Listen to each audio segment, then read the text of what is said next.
Hello students, welcome to शिकायनी academy एजुटेक। बच्चों, आपको करनी एकेडमी एजुटेक में बहुत बहुत स्वागत है। मैं दर्शन अरोड़ा, आपका मैथमेटिक्स मेंटर, आज क्लास 12 के लिए वापस अपन आव्यू का लेक्चर नंबर 5 लेके आए हैं। और उस लेक्चर नंबर 5 में अपन सीखेंगे आव्यू के अंदर और कुछ गुणधर्म जो होते हैं वो पढ़ेंगे। लास्ट क्लास में अपन ने आव्यू के कुछ गुणधर्म पढ़ लिए थे, मल्टीप्लिकेशन के, गुणा करने के कुछ गुणधर्म पढ़ लिए थे। आज अपन उसी चीज को बढ़ाते बढ़ाते थोड़ा सा आगे बढ़ने वाले हैं। बच्चों, अगर ये चैप्टर जैसे ही खत्म होता है वैसे अपन नेक्स्ट चैप्टर लेंगे डिटरमिनेंट, मतलब इसका मतलब होता है सारणिक। तो वो जो डिटरमिनेंट सारणिक है वो पूरा का पूरा स्क्वायर मैट्रिक्स पे बेस्ड है, मतलब वर्ग आव्यूह पे बेस्ड है। अगर आपको वर्ग आव्यूह की प्रॉपर्टी आती है तो सारा कुछ खेल आसान रहेगा। क्लियर बच्चों? अब जस्ट अगला अपना सबसे पहले आज टॉपिक बनेगा, देखो बच्चों, शून्य के भाजक। शून्य के भाजक पढ़ने से पहले एक काम करते हैं, अपन एक नया टॉपिक लेते हैं। उस नए टॉपिक का नाम है अपने पास में गुणन प्रतिलोमी। बच्चों, गुणन प्रतिलोमी आव्यूह। चलिए, गुणन प्रतिलोमी आव्यूह क्या होता है, इसको इंग्लिश में लिखते हैं मल्टीप्लिकेटिव इनवर्स मैट्रिक्स। ठीक है बच्चों, इस तरह से आपका गुणन प्रतिलोमी आव्यूह रहता है। अब सर ये होता क्या है? सर, गुणन प्रतिलोमी मतलब मल्टीप्लिकेटिव इनवर्स का मतलब बचपन में समझा था सर, a को किससे मल्टीप्लाई करें कि 1 आ जाए, तो सर 1/a से मल्टीप्लाई करने पे आता था। 1/5 को किससे मल्टीप्लाई करें कि 1 बन जाए, तो 5 से मल्टीप्लाई करने पे आता था। उसी तरह एक मैट्रिक्स a है, उसको किससे मल्टीप्लाई किया जाए कि आंसर 1 आ जाए, तो सर मैंने कहा a को किसी b मैट्रिक्स से मल्टीप्लाई किया और अगर आंसर मेरा क्या आ गया 1। अब सर 1 का मतलब यहां क्या होता है? 1 का मतलब होता है यहाँ पे आई का मतलब क्या हुआ सर? अपने पास में आइडेंटिटी मैट्रिक्स, जिसको अपन हिंदी में क्या कहते हैं बच्चों? इकाई या तत्सम इकाई आव्यूह कह देते हैं अपन इसको। इसका मतलब क्या हुआ सर? यदि a और a इंटू बी करने पे मेरे पास में क्या आ जाता है सर? आई, और b इंटू a करने पे मेरे पास आ जाता है आई, तो अपन इसको क्या बोलेंगे सर? गुणन प्रतिलोमी आव्यूह। पर इंपॉर्टेंट बात यह है कि सर यहाँ पे a भी 1 1 1 नहीं रहेगा, b भी 1 1 नहीं रहेगा, कुछ और भी हो सकता है। बच्चों, एग्जांपल देखते हैं। आई थिंक थ्योरी सबको क्लियर है। मैंने एग्जांपल लिया, अपन चलो ब्लैक बोर्ड की स्क्रीन पर देखते हैं एग्जांपल। बच्चों, एग्जांपल बड़ा ही आसान है। एग्जांपल के अंदर आपको सबको दिख रहा होगा कि सर मल्टीप्लाई ही करने वाले हैं और कुछ तो होना नहीं है इनके अंदर। तो सर मैंने कहा एक आव्यूह है a, वो आव्यूह दे रखी है आपको 3/3 की। ठीक है बच्चों, इंपॉर्टेंट बात यह है सर, ये जो गुणन प्रतिलोमी होना है सर, ये गुणन प्रतिलोमी सक्सेसफुल कब होना है? सर सक्सेसफुल तभी होना है जब a और b दोनों का क्रम m क्रॉस m हो, तभी ये सक्सेसफुल होना है, वरना सक्सेसफुल नहीं होना है। तो मैंने कहा a एक आव्यूह है 3/3 का, b एक आव्यूह है वो भी मेरे पास में 3/3 का। चलो a के जो अपन एलिमेंट है वो लेते हैं। एलिमेंट 1 2 2 2 5 4, फिर कितना है सर? 3 7 5 आया सर। फिर सर मेरे पास में b आव्यूह है, कितना है? 3 -4 और 2, -2 1 और 0 और 1 1 और -1 आ गया सर। ये आपको दे रखा होगा एग्जाम में, पूछेगा क्या a b का गुणन प्रतिलोमी है। तो जैसे ही ऐसा क्वेश्चन आता है कि क्या a b का गुणन प्रतिलोमी है, तो तुम्हें देखना है पहले, सबसे पहले दोनों का जो क्रम है वो सेम है या नहीं है। सर दोनों का क्रम तो सेम है। अब उसके अगला प्रोसेस क्या करना है सर? एक बार a इंटू बी निकाल के देखना है। यदि a इंटू बी जो है वो आपके पास में i आ जाता है, और वो i भी कैसा होना चाहिए? m क्रॉस m का, मतलब यदि i m लिखा हुआ है तो आप समझ जाएंगे ये m क्रॉस m का है। तो मैंने कहा सर ठीक है, निकालने की करते हैं कोशिश। तो a इंटू बी की जो शर्त होती है, a के पीछे वाला और b के आगे वाला सेम होना चाहिए, सेम है सर। और a इंटू बी का जो ऑर्डर है वो 3 जो स्टार्टिंग के पहले वाला लास्ट का लास्ट वाला होता है, तो सर 3/3 होता है। ओके सी। अब सर मल्टीप्लाई कैसे करते हैं सर? यहां देखो C11 C12 C13 C21 C22 C23 और कितना? C31 C32 और C33 आएगा। क्लियर है? अब सर मैं ढंग से देखता हूं कैसे। C11 का मतलब पहले भी समझाया था, जो चीज पहली है वो पहले वाले से आएगी, पहली पंक्ति, और इधर मेरे पास क्या आएगा? दूसरा। पहली वाली चीज पहली वाली जगह से आएगी, दूसरी वाली चीज दूसरी जगह से आएगी। जो पहली चीज है वो हमेशा पंक्ति को दिखाएगी, दूसरी चीज यहाँ पे हमेशा स्तंभ को दिखाएगी गुणा के अंदर। बच्चों यहां से पंक्ति उठाई और यहां से स्तंभ नंबर 1 उठाया। सर कैसे गुणा करेंगे?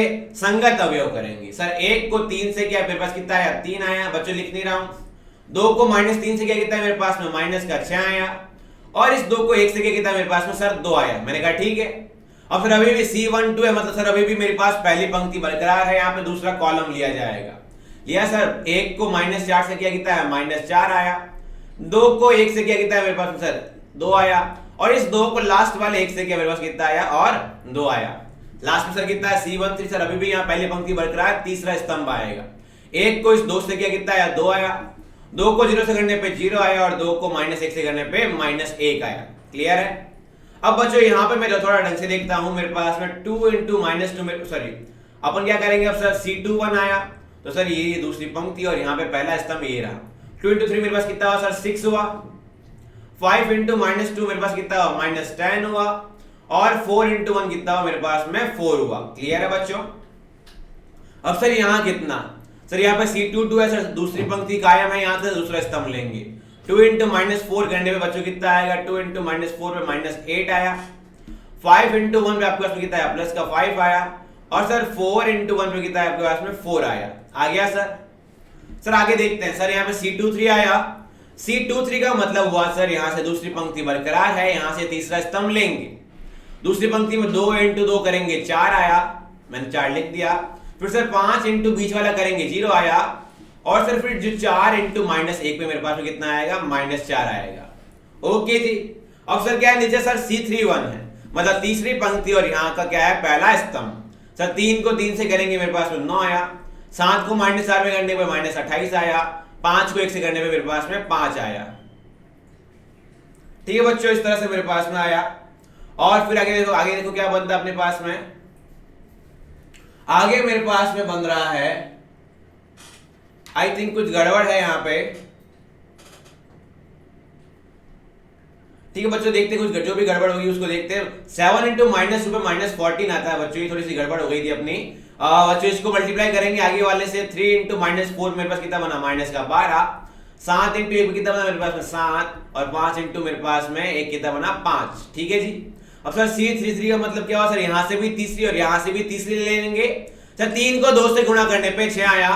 7 को 0 से करने पे 0 आया। और 5 को -1 से करने पे -5 आया। क्लियर है सर? अब सर सबसे पहले मेरे पास में क्या आ रहा है? सबसे पहले अपने पास में देखो यहाँ बच्चों 1 को 3 से करने पे 3 आया था। 2 को इससे यहाँ -4 आएगा बच्चों। ठीक है, थोड़ी गलती यहाँ है। अब बच्चों देखो ढंग से यहाँ पे कितना बनता? 3 और 2 5, 5 में से 1 गया मेरे पास कितना बन गया? 5 में से 4 मेरे पास 1 बन गया।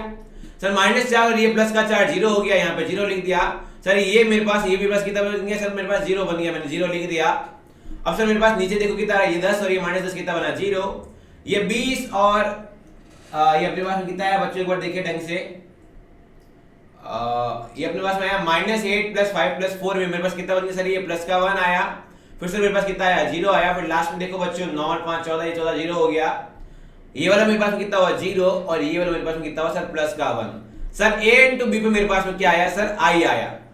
I आने का मतलब क्या हुआ? सर A और B बोलेगा क्या? सर A और B एक दूसरे के परस्पर गुणन प्रतिलोमी है। क्वेश्चन क्या दे रखा होगा? A व B परस्पर एक दूसरे के गुणन प्रतिलोमी है, ये आपको उसको बताना है। और क्वेश्चन क्या देगा? यदि A बराबर दिस है, B बराबर दिस है, तो सिद्ध कीजिए कि A और B एक दूसरे के क्या है? गुणन प्रतिलोमी।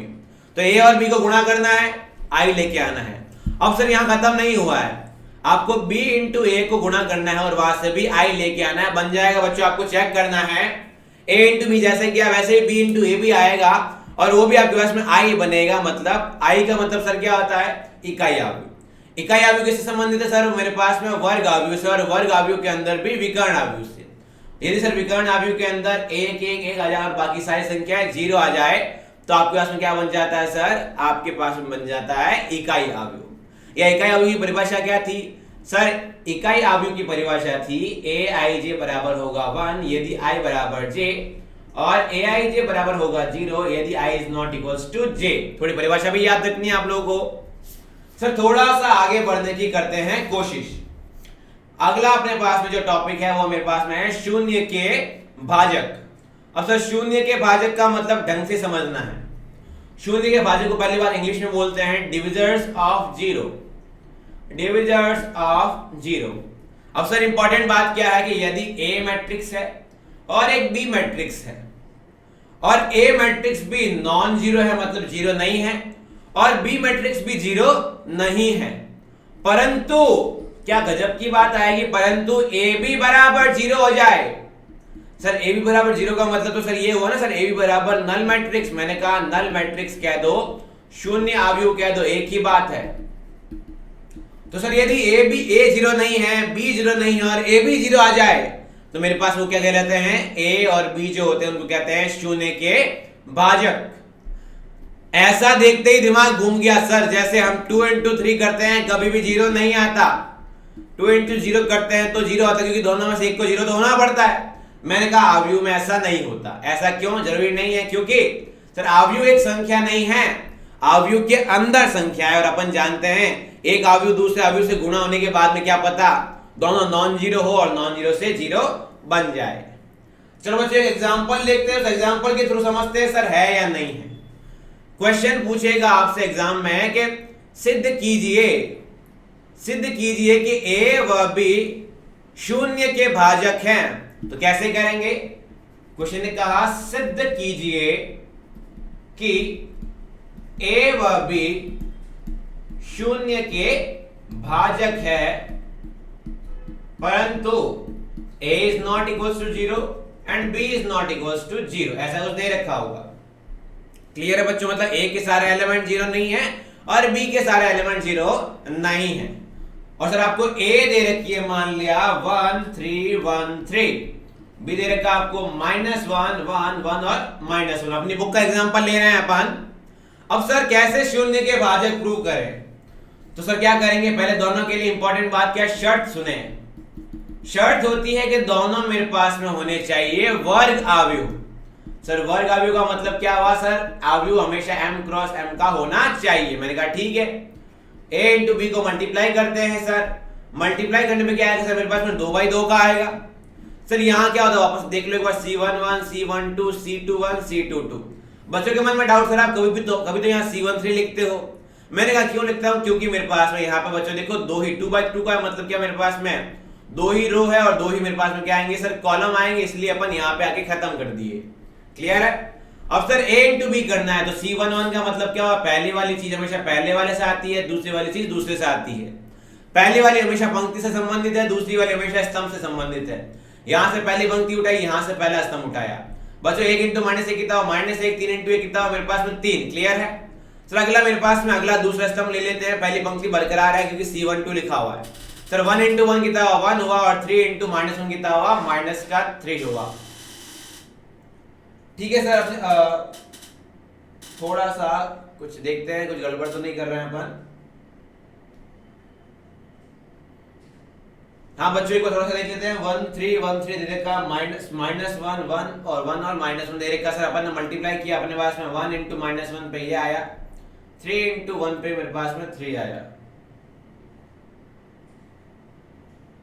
ठीक है बच्चों, देखते हैं क्या है क्या नहीं है, या फिर ऐसा कुछ होना चाहिए था, ये 3 यहां होता। हाँ बच्चों ये 3 यहां आएगा और ये 1 यहां आएगा, तो ही आपकी बात बन पाएगी। देखते हैं कैसे।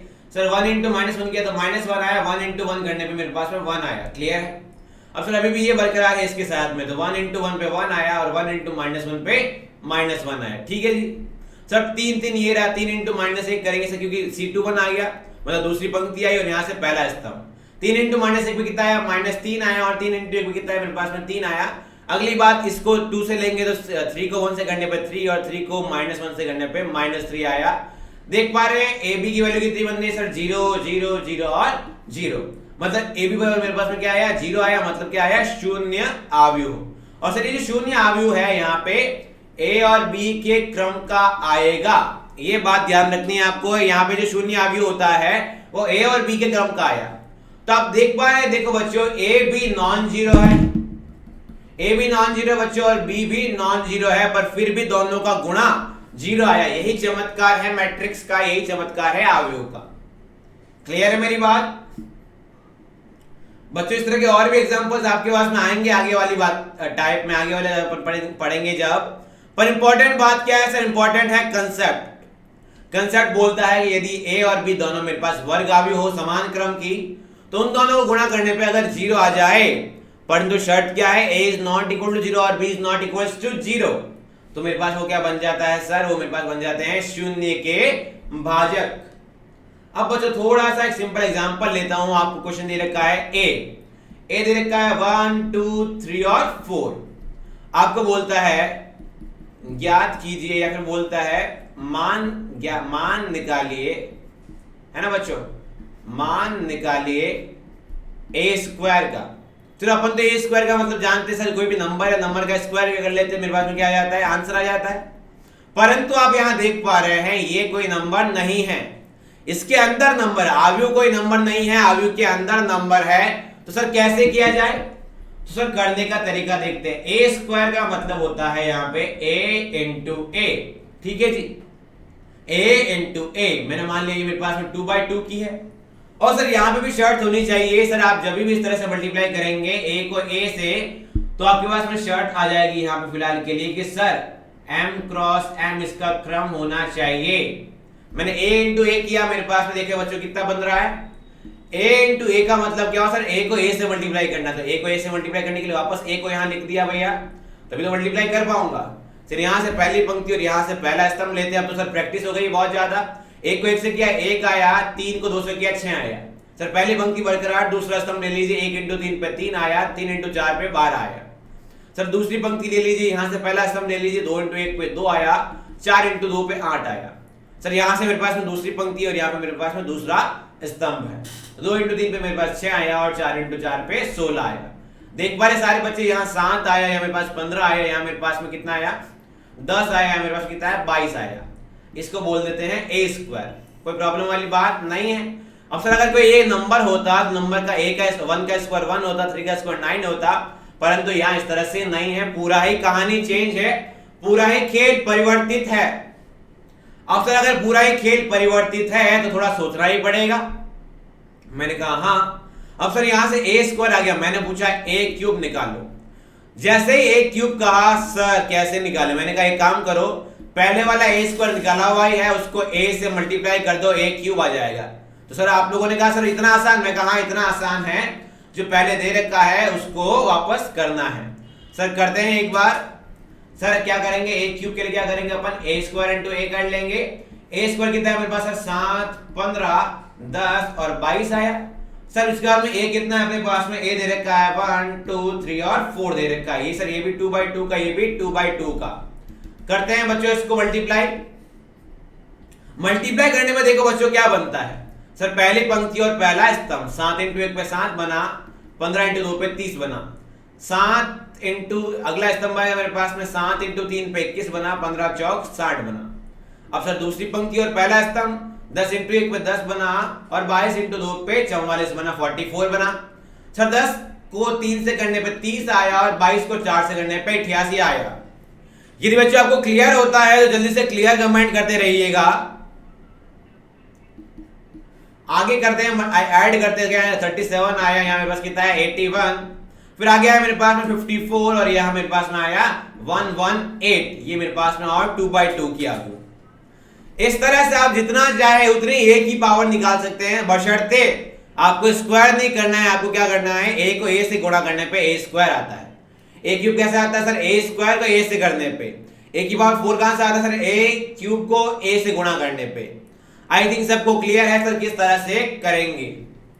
तो एक बहुत ही प्यारा क्वेश्चन, वो सर बहुत ही प्यारा क्वेश्चन क्या है, एक बार देखने की करते हैं कोशिश।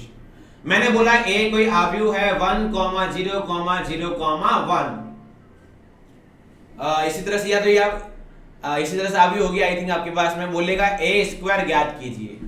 सर ए स्क्वायर का मतलब क्या हुआ? ए इंटू ए 1 0 0 1। मैंने कहा निकालते हैं ए स्क्वायर कितना है, देखते हैं। पहली पंक्ति पहला स्तंभ, सर 1 इंटू 1 किया 1 आया, 0 को 0 से किया 0 आया। सर पहली पंक्ति दूसरा स्तंभ, यहाँ पे सर कितना है? 0 आया। सर दूसरी पंक्ति पहला स्तंभ, मेरे पास ये कितना है? ये भी 0। और सर मेरे पास देखो ढंग से, ये मेरे पास क्या है? ये मेरे पास क्या है सर? ये मेरे पास दूसरी पंक्ति और ये दूसरा स्तंभ। सर यहाँ पे क्या है? मेरे पास कितना आया? 1 आया।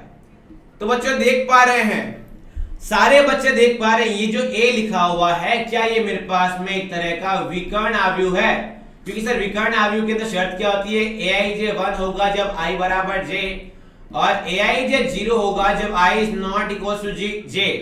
बच्चों यहाँ a12 है तो i not equal to j, यहाँ a21 है तो i is not equal to j। Clear है? तो बच्चों इसका मतलब हुआ कि अगर आपको कभी भी डायगोनल मैट्रिक्स देता है, क्या देता है बच्चों आपको? डायगोनल मैट्रिक्स मतलब विकर्ण आव्यूह। मैंने बोला डायगोनल 1,1 है और मैं पूछता हूं मुझे डायगोनल स्क्वायर 1,1 निकालना है, इसका मतलब हो जाएगा आपको कुछ नहीं करना है, एक का स्क्वायर करके लिख दिया, अगले वाले एक का स्क्वायर करके रख दिया। बच्चों को अभी भी डाउट सर कैसे?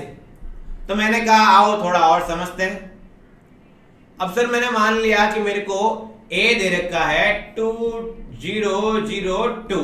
बच्चों ने कहा सर ये वैल्यू आप जो दे पा रहे हैं aij वाली वो तो कोई फिक्स k वैल्यू है, और सर ये जो फिक्स k वैल्यू थी वो अपन ने कहां पढ़ी थी सर? अदिश आव्यूह के अंदर अपन ने पढ़ा था। अदिश आव्यूह के अंदर aij बराबर k होगा और aij बराबर 0 होगा जब i is not equal to j होगा, और aij k कब होता है मेरे पास में? जब i बराबर j होता है।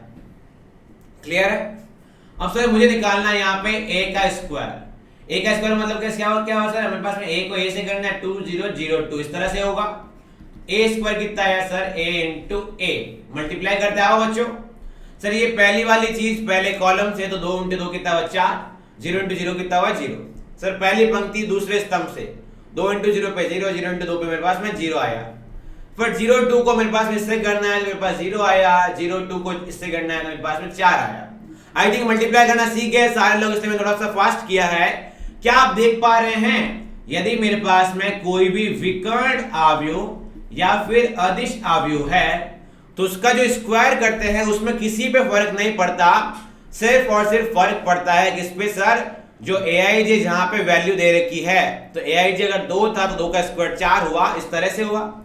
आपको बोलता है कि सर a एक आव्यूह है, अगर आपको कंपटीशन में बोलता है ऐसा कि सर 4,0,0,0,4,0,0,0,4, आप पहचान गए सर ये तो अदिश आव्यूह है। अब आपको बोलता है कि सर a का स्क्वायर निकालो, तो बोल दोगे फटाफट से सर ये 16,0,0,0,16,0,0,0,16, काम खत्म। यदि आपसे पूछता है a का क्यूब निकालो, सर 4 का क्यूब कितना हो? 64,0,0,0,0,0,0,0,64। क्लियर है? यदि बच्चों बोलता है a की पावर 4 निकालो, तो सर a की पावर 4 मेरे पास क्या हो जाती है? 256, 0, 0, 0, 256, 0 और 0, 0, 256, इस तरह से क्लियर हो जाता। सर ऐसा किसमें होता है? ऐसा सिर्फ और सिर्फ विकर्ण या अदिश आव्यूह में होता है। क्लियर है मेरी बात? अब थोड़ा सा क्वेश्चन और घुमा के आता है बच्चों, थोड़ा सा क्वेश्चन और घुमा के कैसे आया? जिन बच्चों को पता होता है वो कर लेते। लिखा हुआ आता है डाइग 2,2,2। इसका मतलब हुआ सर डाइग 2,2 का मतलब हुआ सर विकर्ण आव्यूह है। उसका विकर्ण क्या है? पहला विकर्ण 2, दूसरा विकर्ण 2, तीसरा विकर्ण भी 2। मैंने कहा ठीक है, इस तरह से अगर विकर्ण सब 2, 2, 2 है और कितनी सही विकर्ण कितना है? 3 है, क्या आएगा? 3/3। पहले समझा चुका हूं, जितना अवयव होते हैं डायगोनल के अंदर उतना ही यहां लिखा जाता है। आया सर? अब अगर कोई आके कह दे डायगोनल 2,2,2 इसकी पावर 10, मतलब बेसिकली दे रखा है a बराबर 2,0,0,0,2,0,0,0,2। अब बोलता है a की पावर 10 करनी है तो क्या बनेगा सर मेरे पास में? सर आप देख पा रहे हैं सर मेरे पास में क्या बन रहा है? एक तरह का विकर्ण आव्यूह है। और सर विकर्ण आव्यूह के अंदर भी मैं देख पा रहा हूं सर ये मेरे पास में क्या बन रहा है सर? अदिश आव्यूह। तो 2 का स्क्वायर 4, सर 2 की घात 10 देखनी है तो 2 की घात 10 होती है मेरे पास में, डायरेक्टली घात 10 कर देनी है। 2 की घात 10 मेरे पास कितनी होती है सर? 2 की घात 10 होती है मेरे पास 1024। ये हुआ 0, 0, 0 की घात 24, 0, 0, 0, 1024। इस तरह से तुम्हारा आंसर रह जाएगा चुटकियों के अंदर। समझ गए मेरी बात? ऐसा कब होता है सर? ऐसा हमेशा विकर्ण आव्यूह के अंदर होता है और किसी में नहीं होता डायरेक्टली, क्योंकि सर विकर्ण आव्यूह में बाकी सारी चीज तो 0 होती है विकर्ण के अलावा। मैंने कहा डायगोनल दे रखा है 1, 2 और 5, उसकी पावर देखनी है 4। ठीक है बच्चों, इसका मतलब बेसिकली क्या है? एक आव्यूह है, विकर्ण आव्यूह है, एक में 2 है, एक पे 2 है, एक पे 5 है, फिर 0, 0, 0 इस तरह से मेरे पास लिख दिए गए। और सर मेरे पास ये 3x3 की मैट्रिक्स है, इसकी पावर 4 करनी है, मतलब बेसिकली जो जो एलिमेंट दे रखे हैं सबकी पावर 4 कर दो। एक 1 की पावर 4 पे 1 आया, 2 की पावर 4 पे मेरे पास 16 आया, 5 की पावर 4 पे मेरे पास में कितना आया 625 आया। बाकी सबको 0 लगा दो, क्योंकि सर ये मेरे पास में क्या है, एक तरह की वह अपने पास इधर एक किस तरह के आव्यूह सर, विकर्ण आव्यूह है। और विकर्ण आव्यूह सर ने बताया था डायरेक्टली आंसर निकाला जाता है। क्लियर है मेरी बात? आई थिंक सबको क्लियर है बच्चों। आगे बढ़ते हैं, एक छोटी सी बड़ी प्यारी सी बात, सर आव्यूह का परिवर्त्य। परिवर्त्य को इंग्लिश में बोलते हैं ट्रांसपोज ऑफ मैट्रिक्स। कुछ नहीं है, एक आव्यूह ए दे रखा है 1 2 3 और 4 5 6, ठीक है बच्चों। मेरे पास ये कितने का सर, मेरे पास ये 2/3 का है, दे रखा है सर ये मेरे पास 2/3 का। मैंने कहा इसका ट्रांसपोज, इसका परिवर्त्य। तो इसके पहले परिवर्त्य को दिखाते कैसे हैं सर, परिवर्त्य या ट्रांसपोज को दिखाते हैं 8t। सर ये a की पावर t नहीं है, इसको बस दिखाने का तरीका हुआ कि a का ट्रांसपोज। सर ट्रांसपोज का मतलब या परिवर्त्य का मतलब क्या होता है? परिवर्त्य का मतलब होता है सर जो पंक्तियां हैं और जो स्तंभ है वो आपस में बदल जाते हैं। सर कैसे? एक काम करो, इस 1 2 5 को बाहर रखो, 3 4 6 को भी बाहर रखो।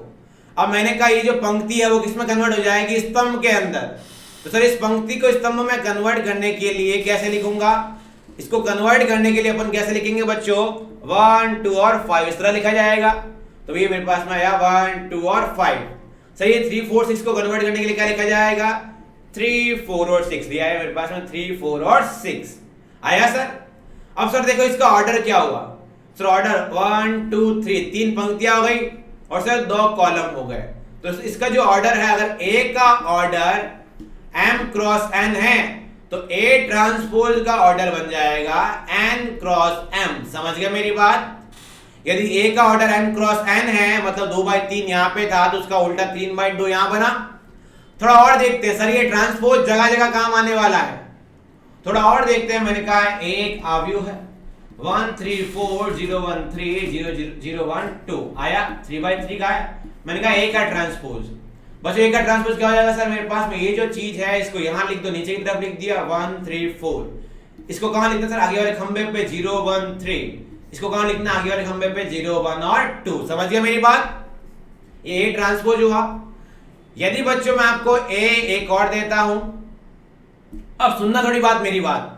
अब सर यदि मैं इस A ट्रांसपोज का B ट्रांसपोज करता हूं, इसका मतलब क्या हो जाएगा सर? जो भी मेरे पास ये चीज दे रखी है वापस जो भी मेरे पास पंक्तियां है उनको वापस खंभों में डालनी है। तो सर जब मैं ट्रांसपोज का भी ट्रांसपोज किया तो ये 1 0 0 वापस से मेरे पास में इधर आ गया, 3 1 1 अपने पास में कहां आ गया सर? यहां आ गया। और सर 4 3 2 वापस कहां आ गया सर? यहां आ गया, खड़ा हो गया। ठीक है, जो सो रखा है अपने पास में उसको आपको वर्टिकली मतलब स्तंभों में जमा देना है। जो पंक्तियां हैं उनको स्तंभों, बच्चों देखो ये पहले पंक्ति नंबर 1 उठाओ, अब उसको स्तंभ में डालो। पंक्ति नंबर 2 उठाई, स्तंभ में डाली। पंक्ति नंबर 3 उठाई, स्तंभ में डाली। जब पंक्तियां उठाते हो तो ये मान लो कि नीचे वाली पंक्तियां गायब हो गई है। समझ गए मेरी बात? लास्ट एंड फाइनल, यदि B एक आव्यूह दे रखा है 1 2 3 4, not get on the dance floor, 0 1 2 3 1 2 3 4, है ना बच्चों? इस तरह से दे रखा है। सर मेरे पास में 3 तो पंक्तियां है और 4 स्तंभ है। मैंने कहा निकालो B का ट्रांसपोज। सर B का ट्रांसपोज का मतलब हुआ सर पहली पंक्ति जो थी सर हॉरिजॉन्टली थी, उसको क्या करेंगे? वर्टिकली, मतलब जो अपने पास में क्षैतिज है उसको ऊर्ध्वाधर करने की करेंगे कोशिश। क्लियर बच्चों? आप जब सो रहे होते हो तो आपको उठाने के लिए उसको आपको भी जगाना पड़ता है, आपको टेढ़ा मेढ़ा करना पड़ता है। उसी तरह से अपने पास बेहद सिंपल सी बात कि सर ये जो भी दे रखी है पंक्ति, उसको आव्यूह में उसको अपन को स्तंभ में लिखना है सर, मतलब इस तरह से कुछ लिखना है। सर 1 ये 2 ये 3 और ये 4 आया। सर अगली बारी मेरे पास ये रही 0 1 2 3, इसको क्या लिखेंगे? 0 1 2 और 3। लास्ट वाली वापस 1 2 3 4। देख पा रहे हैं आप लोग? सर ये 3/4 का था तो ये डेफिनेटली 4/3 का होगा। देख लो बच्चों, 1 2 3 और 4 पंक्तियां, 1 2 और 3 स्तंभ मेरे पास में। ये हो गया ट्रांसपोज। कुछ इसकी प्रॉपर्टीज है जिसको अपन नेक्स्ट क्लास में डिस्कस करेंगे। चलिए कुछ और क्वेश्चन की तरफ देखते हैं, फिर लीव करते हैं अपन। एक लास्ट क्वेश्चन आज का, सर C दे रखा है थोड़ा क्वेश्चन घुमाता हूं। मैंने कहा डायगोनल दे रखी है 1,7,9, फिर मैंने कहा डायगोनल का स्क्वायर 1,7,9 का स्क्वायर निकालना है। तो सर आप जानते हैं डायगोनल का मतलब क्या होता है सर, विकर्ण आव्यूह, और विकर्ण आव्यूह में डायरेक्टली लगाते हैं। 1 का स्क्वायर 1 आएगा, 7 का स्क्वायर 49 और 9 का स्क्वायर 81। अब मैंने कहा इस डायगोनल का क्या कर दो, ट्रांसपोज कर दो। अब सब ट्रांसपोज करने से पहले इसको बनाते हैं ढंग से। सर ये डायगोनल है तो सर ये 1 और बाकी दोनों 0, सर ये 49, ये 81, बाकी सारे मेरे पास में क्या है 0 आए सर। अब सर इसका क्या करना है, ट्रांसपोज करना, मतलब सर ये जो लिखी हुई है उसको इस तरह खंबे में लिखना है। मैंने कहा खंबे के रूप में लिखने की क्या करते हैं, कोशिश करते हैं। तो सर 1 0 0 को इस तरह लिख दिया, मेरे पास क्या बन गया 1 0 0 0 49 0 को लिखने मेरे पास कितना बना सर 0 49 और 0 और 0 0 81 को अपन लिखेंगे इस तरह से, खंबे में क्या बनेगा 0 0 81। सर इसका मतलब क्या हुआ कि सर विकर्ण आव्यूह है, विकर्ण आव्यूह में ट्रांसपोज लेने पे कोई फर्क नहीं पड़ता। तो विकर्ण आव्यूह का ट्रांसपोज लेने पे मेरे पास में विकर्ण ही आता है। क्लियर है मेरी बात? विकर्ण के अंदर भी मेरे पास विकर्ण आएगा। अदिश आव्यूह का ट्रांसपोज लेने पे भी मेरे पास में क्या आएगा सर, अदिश आएगा। और इकाई आव्यूह का ट्रांसपोज लेने पे मेरे पास में क्या आएगा, इकाई आव्यूह आएगा। क्लियर है मेरी बात? I think. Thank you so much बच्चों, नेक्स्ट क्लास में आपसे मिलते हैं। आपका जुड़ने के लिए बहुत बहुत धन्यवाद। इस तरह से आप लोग प्यार बनाए रखें ताकि हम आपके लिए नेक्स्ट लेक्चर्स लेके आ रखे। और इंपॉर्टेंट बात कि जल्द ही आपकी रेगुलर क्लासेस स्टार्ट होने वाली है। जैसे अगर आपको दिक्कत हो रही है अभी सर रेगुलर क्लासेस नहीं हो पा रही, तो सर क्या करें, आपकी रेगुलर क्लासेस बहुत जल्दी स्टार्ट होने वाली है। आप जुड़े रहिए बच्चों। अगर आप चैनल पर नए हो तो वीडियो को शेयर करें, सब्सक्राइब करें और शेयर करना ना भूलें बच्चों। वीडियो को लाइक करें अगर आपको पसंद आया हो, वीडियो को ज्यादा लोगों तक पहुंचाएं ताकि सारे लोग क्वालिटी एजुकेशन ले पाएं। नेक्स्ट क्लास में आपसे मिलते हैं, तब तक सुरक्षित रहें, स्वस्थ रहें। धन्यवाद।